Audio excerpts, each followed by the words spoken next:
Well, somehow we got kicked off the air. I don't know what happened there, ladies and gentlemen. Apparently, something froze on the computer system, and I don't even know right now if we have an audience that's listening. So let's let's continue. Our stables matchup was between I'm a Paul Heyman guy and the Heenan family, and it was despite the Paul Heyman family who added Ryback recently and solidified themselves with Ryback and this Axel and well, I don't want to say the Shield, but I guess he did bring in the likes of the Shield, and it was good to see something like that. But um, it was the Heenan family who took this stables championship, and the likes of, and you can't even argue with it. I mean, the Bobby Heenan family, one of the greatest stables of all time. Of course, he had the Brooklyn Brawler. We can laugh about that, but he had former Intercontinental Champion Ravishing Rick Rude, former Intercontinental Champion Mr. Perfect Kurt Hennig. He had the likes of Big John Studd, former, for about 10 seconds, WWF Champion Andre the Giant, but Andre the Giant was a tag team champion with himself and Haku, who were in our tag teams tournament as the Colossal Connection. Hercules Hernandez was also in his stable, as well as the Brainbusters, former tag team champions Arn Anderson and Tully Blanchard, King Kong Bundy, and former WWF champion and WCW champion and 16-time world champion Ric Flair, also in the Bobby Heenan stable. And congratulations to the Bobby Heenan family for winning our stables championship. And we will have another tournament coming up, so stay tuned and check out our Facebook page, facebook.com, Damage365. And, we like the tournaments because they're fun, and they show a lot of fan contributions, and, we kind of like that. And in a little while, we're going to have Nick call in with our Amazings report, and I'm really disappointed in our computer system, and I don't even know, to be honest with you, at the beginning of our program was even archived or it didn't even work. So, but right now we're going to take Nick's phone call and say hello to Nick. Nick, how you doing? I'm doing great, guys. How you doing? Okay, we had a little mishap with our computer. The beginning of a program, I don't even know if it was broadcasted. I don't know if it's archived. We had to reset and log back on, and it pretty much started from scratch. So the very beginning was there. There was a very short, probably about 30-second spot where I just had to completely X out of it and bring it back up, and you guys were good to go, though. All right, let's see if we can piece that together. Maybe some video equipment piece, split that together. But we'd like to welcome you back in and welcome your spot, the Amazings report. And I spoke a little bit earlier about the New York Mets and some of their high points with Eric Young and Daniel Murphy, and the ability of Harvey and Wheeler, and maybe Lucas Duda's on base average, and LaTroy Hawkins defying age, and Terry Collins showing that he can manage a young squad and look like that this young squad put a lot of energy back in Terry Collins. So I want to get your kind of your feed and your feel on what is now a complete season of the 2013 New York Mets. To be honest, a lot of people beginning of the season, they were predicting just absurd amounts of losses for this team. People were saying 9,500 losses for this team. I mean, after today's win, 74 and 88. Yeah, it's not a great record, but it defied a lot of people's expectations as well. It is the fifth losing season in a row for this team. But like you were saying, there are some high points. Eric Young Jr., 2 stolen bases today, gets 46 on the season, wins the National League stolen base title. He coming up in the middle of the season. They brought him in, and he brought to the team what they were lacking: speed. When Jose Reyes left, that's the one thing that they were in dire need of, was a little bit of speed. And when you look at the lineup opening day, you look at David Wright maybe being the stolen base leader for the team, and then you bring in Eric Young Jr., and he really did his job. He got on base, he did what he had to do, stole some bases, and hopefully, like you were saying before, it'd be great for them to bring him back next year, because I know it was only on a one-year contract that they brought him in. So let's hope that they re-sign him, and then they can build a lineup from there. You have a guy who can get on base, and you have a guy who can steal some bases and get some runs across the plate. And you also have a guy that bats second on this team that had, we mentioned, career highs in home runs, RBIs, finished second in the National League in hits, played 161 games, proving his durability. And what I've also forgot to mention is I think he stole 23 consecutive bases this year, Daniel Murphy. Exactly, and if they can get him to go, just keep getting him to move on that positive track, he could be a very solid player all around, top guy that can bat, like you said, bat number 2 in this lineup. And if you look at what the possible infield could look like next year, if you do move Murphy over to first base, in my mind, I think Flores is ready, and I would like to see him at second base.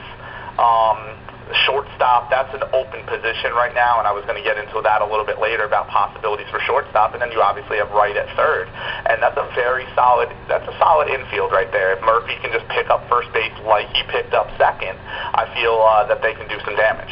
I have a little mixed emotions about that. I feel that Daniel Murphy, if he's not going to be traded, I think he needs to stay put, play second base. I'd like to see Lucas Duda play an entire season at first base. Yeah, I heard you say that before. And I think a guy like Flores might be packaged with a guy like Wheeler to bring in a player such as a Troy Tulowitzki. Exactly, and I was going to go into that late. We can definitely touch on that right now as well. Some off-season moves, and Carlos Gonzalez has been brought up. I know you mentioned that before. Troy Tulowitzki has been brought up. Wheeler is going to be the center of that package regardless. Regardless of who they bring in, Wheeler is going to be the center of a package. And if the package includes Carlos Gonzalez and Troy Tulowitzki, Wheeler, probably d'Arnaud, and possibly Flores as well are all going to be involved in that trade. And if you think about it, both Tulowitzki is a little bit older than Gonzalez, but both of them are still in the prime. And shortstop has been a weak position. Even when Jose was there, he was getting injured a lot. And I would really, really like to see both Gonzalez and Troy Tulowitzki on this team, because if you think about that lineup, you're looking at a lineup of Eric Young Jr. possibly, Daniel Murphy, Wright, Gonzalez, Tulowitzki. It's a very dangerous lineup. It just all revolves around how healthy Harvey's going to be on that pitching staff. And that's what scares me, because if Harvey pitches 2 games and blows out his arm, now you don't have Wheeler as well, and we're going to be back to square one with no catcher. So exactly, and that does worry me, because if Harvey goes down and you still have Wheeler, okay, because you're still going to have Wheeler and you're still going to have Neese. Right. That's a nice backup to Harvey is Wheeler, but without both of them, that leaves the Mets with nothing. Yeah, that leaves a huge hole. I mean, Dylan G will be back. He had a great second half. John Neese had a great second half of the season.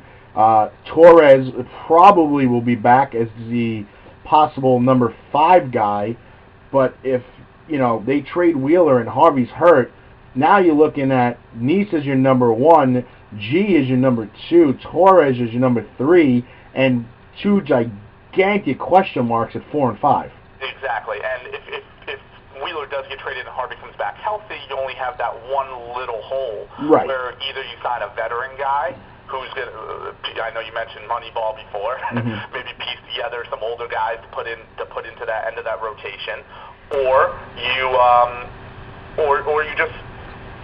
bring up somebody from the minors and you just platoon in that position as well. Well, I mean, the Mets have had luck in the past with, and we mentioned this a couple weeks ago, with picking that guy up off, as I call it, the scrap heap, the Jose Valentines and the Marlon Birds of the world. Exactly. Can they strike gold again with a pitcher? Maybe they make a minor deal for Jason Marquis and bring him back home. Do they? We know Sean Markham's not coming back, especially after his derogatory statements towards the broadcasters of the New York Mets. Yeah. And unfortunately, a guy like Mejia, you could possibly put him into that 5 spot. It's possible. Does Montero get a look? If I mean, the only way I see Montero getting a real look is if Harvey's definitely not back. Because now you have to give him a look. Exactly. If Harvey's not back, they have to give him a look, and they also just have to, again, like you said, they have to look on that scrap heap and really search. Harvey says he's going to be back opening day. Whether that happens or not, who knows? But if he does come back opening day, and they do trade, and just for relative purposes, let's say he comes back healthy, and they do trade Wheeler and Darno and Flores or another third piece for 2 guys like Gonzalez and Tulowitzki. The team is all around top, and you really can't overlook them in the National League East or even in the National League in general. Well, there's going to be a lot of changes in the National League East, and it started already with Ryan Sandberg taking over the reins in Philadelphia, Davey Johnson stepping down as manager after this season, and so that's 2 teams right there with new skippers. You have the Mets, who right now, as of right now, have no manager. I mean, it's been rumored that Terry Collins will be signed to a 2-year extension.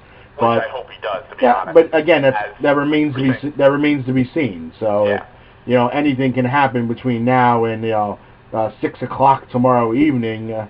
So we'll see what happens there. And then you got the Miami Marlins, and they're the Miami Marlins. So they dump their entire roster and just year after year, just like they always do. And at least another positive note on this season, at least we beat the Marlins. It took everything we had to finish ahead of the Marlins, as the Marlins got about 25% of their victories against the Mets. But they do every year, though. And that's the sad part. That's the one team that no matter what their roster is, the Mets can't seem to beat them. Whether the Mets have 90 wins or 70 wins, they can't beat the Marlins. Yeah, especially when the season's on the line, but we won't get into that again. Exactly. Another thing, today was Mike Piazza Hall of Fame Day for the New York Mets. Unfortunately, it was only the 3rd sellout crowd in the entire season, which is, if you think about that, unbelievable to think. Especially when you move into a stadium like Citi Field from Shea, where Citi Field is less seats. It's unfathomable to think of only having 3 sellout crowds all season long, regardless of what your team does. It really says something about the fans as well. It's hard to sell a product that people aren't sold on, and with the prices of tickets and food and vendors and people having an average of 2 children per family, it's just very, very expensive. And with the availability of the minor leagues all around people's towns, it's just so much cheaper and more convenient just to bring the family to a minor league game. It's cheaper than going to the movies sometimes. Exactly, and especially when your kids are a little bit younger and they might not necessarily know exactly what's going on the field. Like, if you're bringing a bunch of your buddies, that's one thing, but when you're bringing your kids and your wife and your family, it's a little bit different, where a minor league ball team could fulfill everything that you would want to go to a game for. Absolutely, and I think Major League Baseball needs to take a little bit of a notice to how minor league baseball caters to their fans. It's more of an entertainment first, baseball game second. I'm not saying Major League Baseball should do that per se, because Major League Baseball fans want to see baseball, they respect baseball, they're intelligent fans. But at the same time, minor league baseball relies heavily on local advertising. Exactly. And that's where their huge revenue comes from. And that's why they're able to give things away at minor league games and make this this is Verizon Day at the ballpark. Everybody gets a little mini keychain remote control and blah, blah, blah. Here's a poster. Here's a box of Cracker Jacks. Whatever it is, they do that with local advertising. And you go to a Major League ballpark, and it's like straight out of the movie Major League 2 when Roger Dawn painted the entire outfield with advertisements. Yeah. It's not much different in real life. Major League ballparks have advertisements everywhere, and every segment of the game. This call it a bullpen is brought to by Verizon.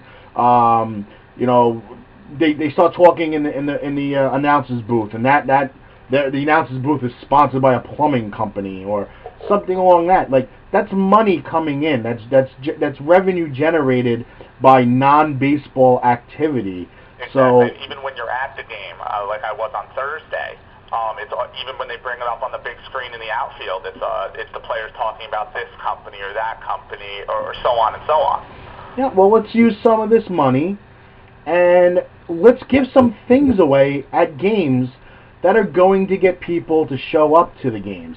Not just for baseball, and I understand, look, you know, if you sell out a ballpark, you got 45,000 people there, granted about 30 of them are die-hard baseball fans, and the other 15 are there for the freebie. Exactly.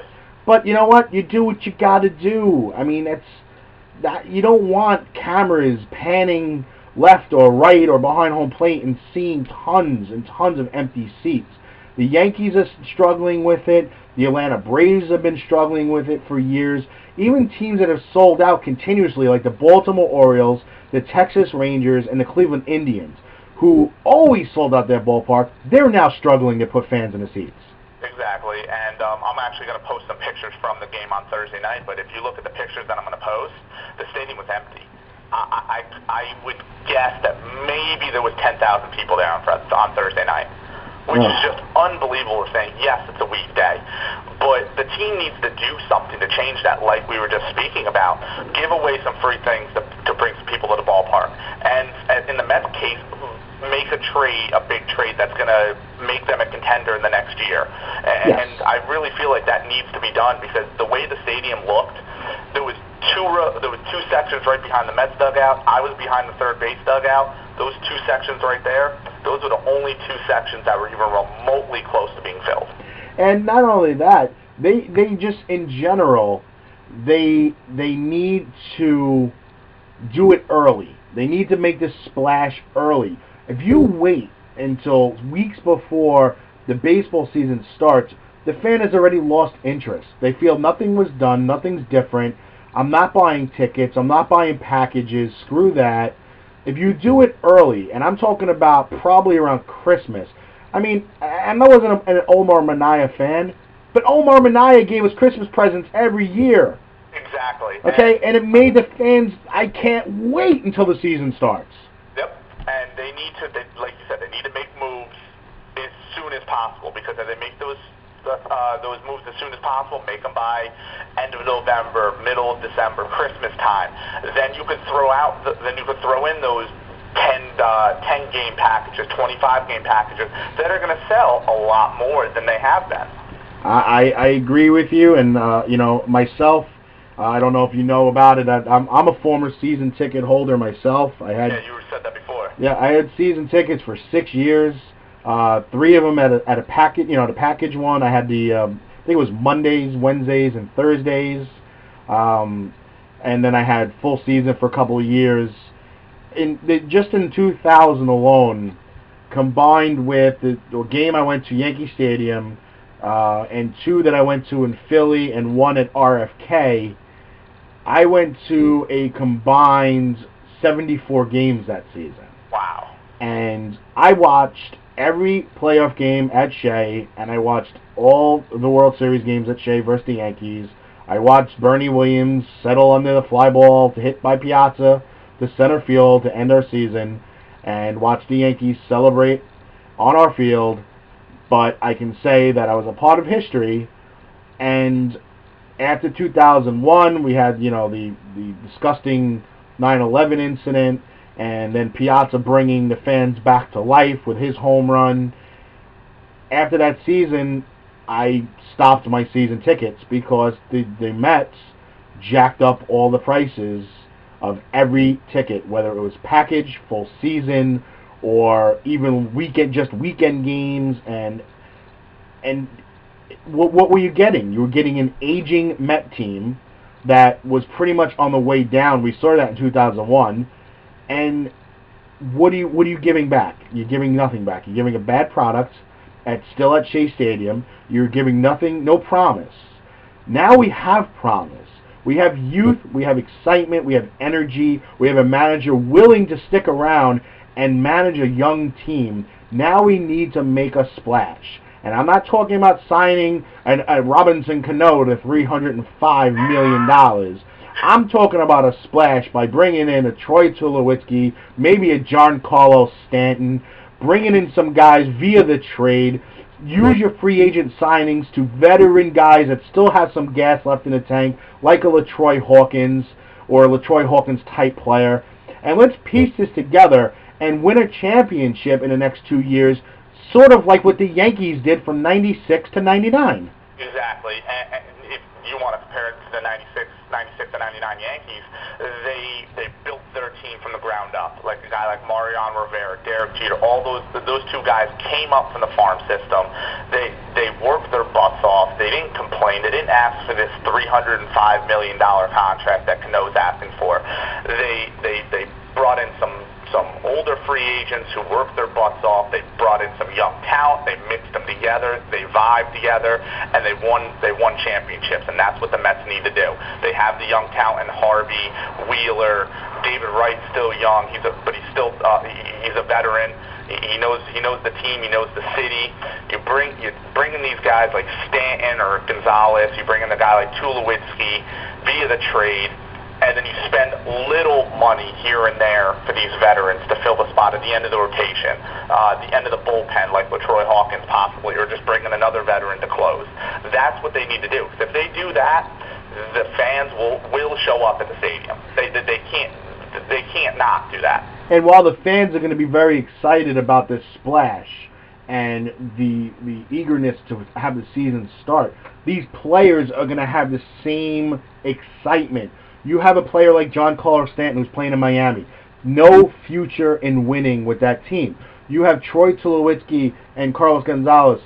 That team is not going to win. And if they do win, it's not going to happen probably in their immediate young part of their careers. So if these guys get brought here with the young talent that's surrounded with them, with a coaching staff that just can't wait to coach this team, now you've got the excitement amongst the players, and they're going to be so eager to want to win because they've never experienced it before. Exactly, and that's why those three players specifically being on the teams that they are works in the Mets' benefit. If they can piece together an offer that Colorado or Miami would like, those three players are going to be ecstatic to come to New York. I agree 100%. We're gonna. Do you have anything else to add as far as the New York Mets is concerned? Let's just hope that they make a splash, and let's hope they make it soon. I mean, if they make it soon, you'll definitely hear from me on my Amazins report. Absolutely. Okay, I want to keep you on though to talk a little bit about wrestling. Just give me 3 seconds, and we'll be back in about a second. Awesome. Yes, sir. We promised you a great match tonight. Nick Andres, a China WrestleMania. Hulkamania is running wild. My God, what a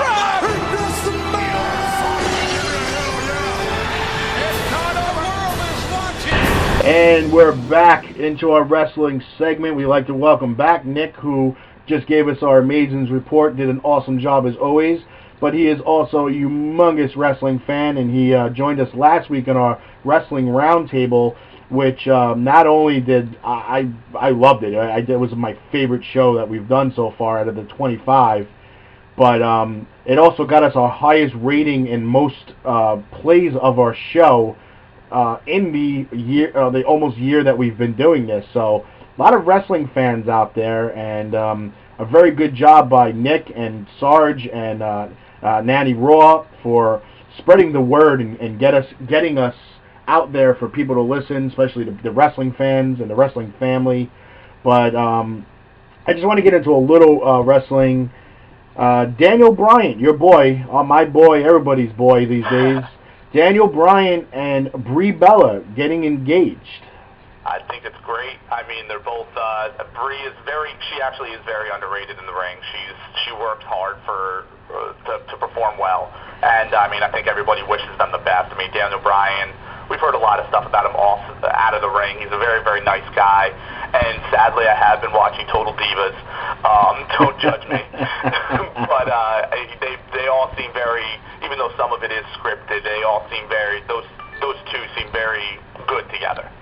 I agree, and Daniel Bryan is the extreme opposite of his character that he plays and portrays at WWE. He's supposedly very calm, collective, a guy who he's just not very excitable, and he doesn't have the anger issues. But he doesn't have to see a quack, as JBL calls it.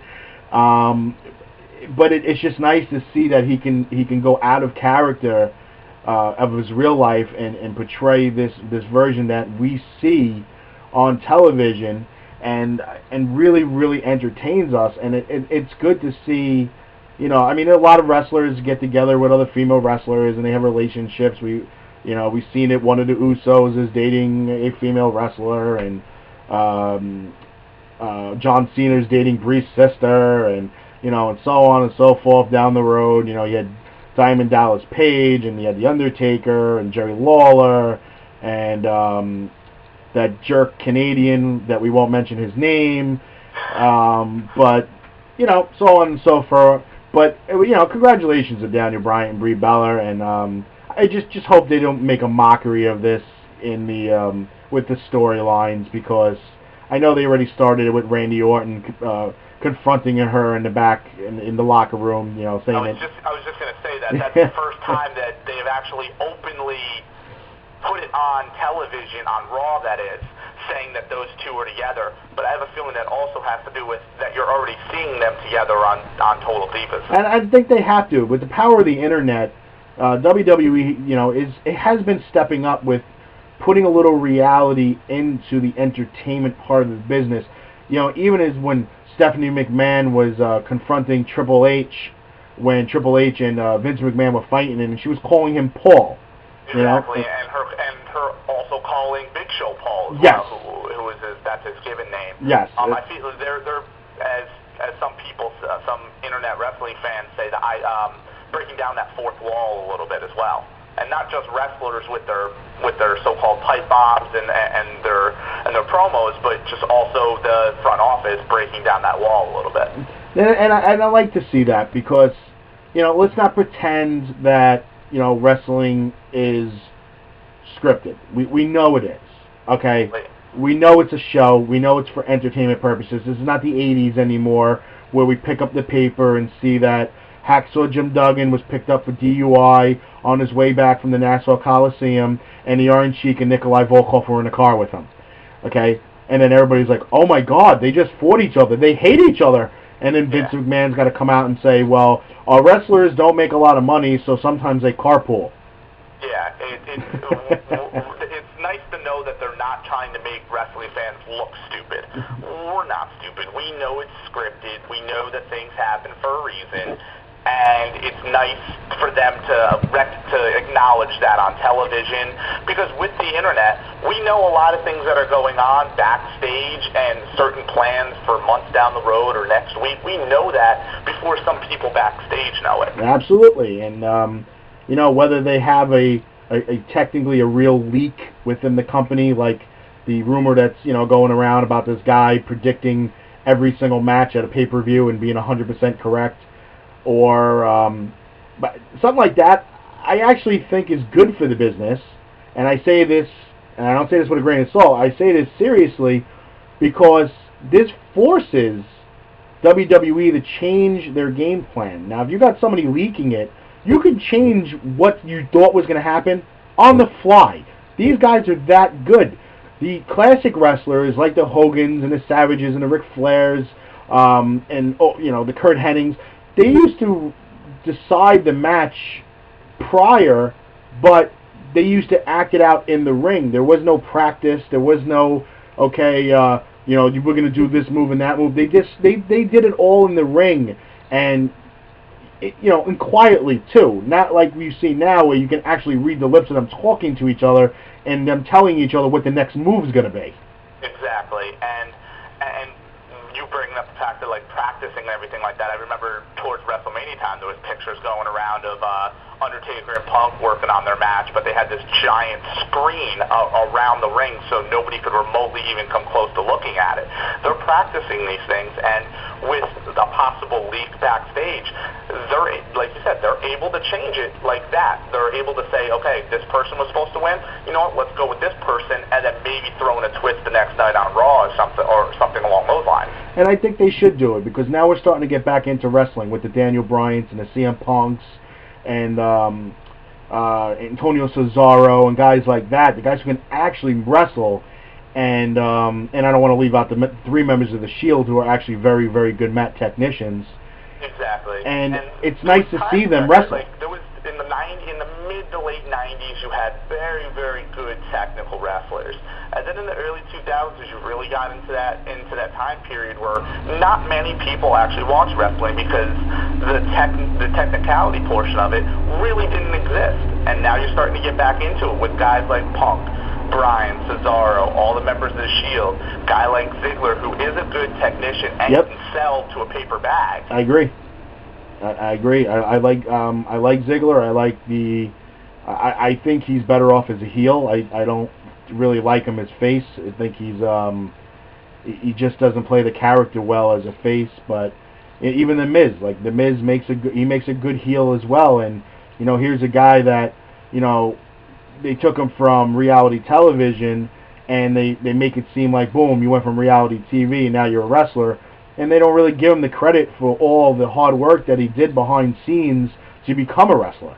Exactly, and another good thing I like is they don't, the guys in the commentary team, JBL, I know JBL has said stuff about him on Real World or reality TV or something along those lines before too, and the Miz worked his butt off because I'm actually a big Real World fan myself, and I remember seeing him in the mid-'90s, late '90s, late '90s on the Real World and the challenges and things along those lines. And he used that Miz character there as well. And it's good to see the WWE just let him hold on to that and not change him to some random gimmick where fans are like, well, I know what his real name is. Why are you changing that? No, I agree 100% there. We're starting to wind down towards the end of the show. One thing I like to say is that I like that Nick has very good flexibility when it comes to his knowledge of sports, not only New York Mets baseball and baseball in general, but he loves his wrestling, and you know, we go back and forth usually on Monday nights on Facebook, you know, liking each other's statuses, usually Daniel Bryant related. Absolutely. And you know, and Nick, thank you very much. Next week we are intending to have another wrestling roundtable, so we'd like to invite you back next week if possible. That sounds great. I'll absolutely do it. All right, awesome. So I will talk to you during the week. I appreciate your time as always, and have a great week, my man. Have a great week yourself. Thank you very much. You got it, man. Bye-bye. And that was Nick with the amazing /WWE report, and I'd like to thank fans all over the place for listening to, I guess, episode 25A and 25B, as we got split in half. Ladies and gentlemen, thank you very much for myself, Coach Kev, and JC, who's not with us today, but I'm sure he's listening. Have a great week, ladies and gentlemen.